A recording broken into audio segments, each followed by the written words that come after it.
"We have decided not to submit for Grammy consideration this year." Wait, what? BTS just pulled off the most silent coordinated statement in music history. They are officially skipping the 69th Grammy Awards. No submission for their record-breaking album, ARIRANG. The Grammys just lost their biggest act, and the entire internet is losing its mind. So, back in June, the Recording Academy announced a massive shakeup for the 2027 Grammys. They added 5 brand new categories, bringing the grand total up to 100. Now, on paper, one specific category looked like a huge win. Best Asian Pop Music Performance, created specifically for K-pop, J-pop, and C-pop. Some outlets were even predicting BTS would easily take home the very first trophy, but ARMY and industry insiders saw right through it. Instead of giving global Asian icons a fair shot at the major main stage categories like Album of the Year or Record of the Year, critics said the Grammys basically built a side room, a segregated little corner, so Asian artists wouldn't compete head-to-head with Western acts in the big categories. And here's where it gets so wild. The actual official rule for this new category says the track has to make meaningful use of an Asian language, meaning if a song is mostly in English, it doesn't even qualify. And that is a massive problem for Grammy. BTS's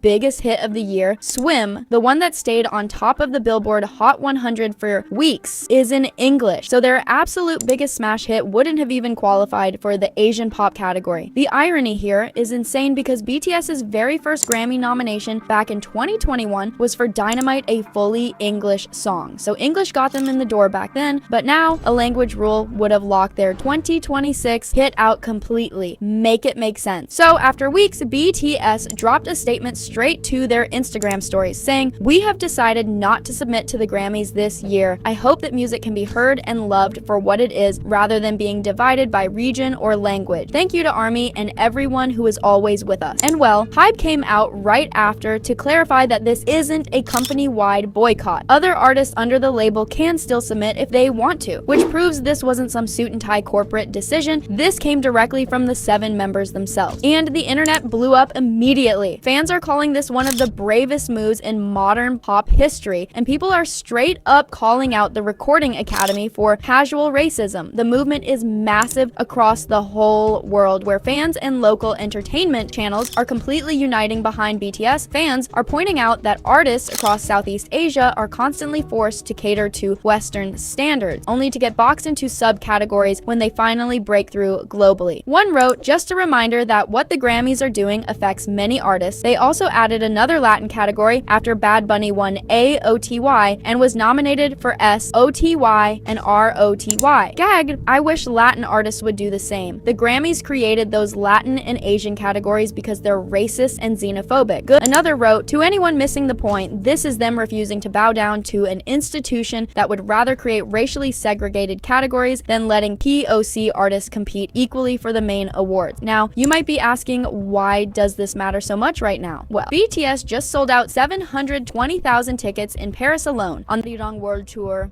and they literally just made history as the first K-pop act to headline the FIFA World Cup halftime show. The Grammys need BTS for ratings way more than BTS needs a Grammy trophy. So creating genre or language-based subcategories often acts as a double-edged sword. It gives Western award shows a way to parade diverse artists on television for views without ever having to hand them the main historic awards like Album of the Year. When the biggest group on the planet publicly says no thank you to an institution, it gives cover to other artists, Latin, African, and Asian artists alike, to stop chasing validation from institutions that pigeonhole them. And the timing of this could not possibly be worse for the Recording Academy. The official Grammy entry period is open right now, running through August 21st, 2026. And remember, 2027 is supposed to be a historic year for the Grammys. It's the very first year of their massive multi-billion-dollar broadcast dealing with multiple platforms. The Academy was banking on BTS to bring in millions of live stream viewers from across the globe. Without BTS, TV executives are straight up panicking over what this is going to do to their ratings. Now, BTS's statement specifically said they aren't submitting this year. They didn't completely rule out future Grammy cycles, leaving a tiny door open down the line. But make no mistake, this puts the ball entirely in the Recording Academy's court. Now that the biggest group in the world took a stand, will major Latin, African, and Southeast Asian artists also pull their entries from these subcategories? If Bad Bunny, Burna Boy, or other global superstars follow BTS's lead, the Grammys' entire international strategy falls falls apart completely. The Grammy now has a microscopic window before nominations are locked in November. They either have to rewrite the language restrictions on the Asian pop category immediately or double down and face massive empty seats on red carpet night. For years, global artists felt like they had to play the Recording Academy's game to get respect. BTS just proved that when you can pack 720,000 stadium seats in Paris alone and headline the FIFA World Cup, you don't need a side category trophy to prove you're the main event. Whether this is a one-cycle statement or a permanent boycott, one thing is guaranteed: the 2027 Grammys will never look the same again. So what do you guys think? Is BTS taking a stand, going to force the Grammys to finally change, or do you think the Academy will just double down? Drop your thoughts down in the comments below. Don't forget to hit that like button, subscribe, and turn on notifications so you don't miss the next tea drop. I'll catch you guys in the next video.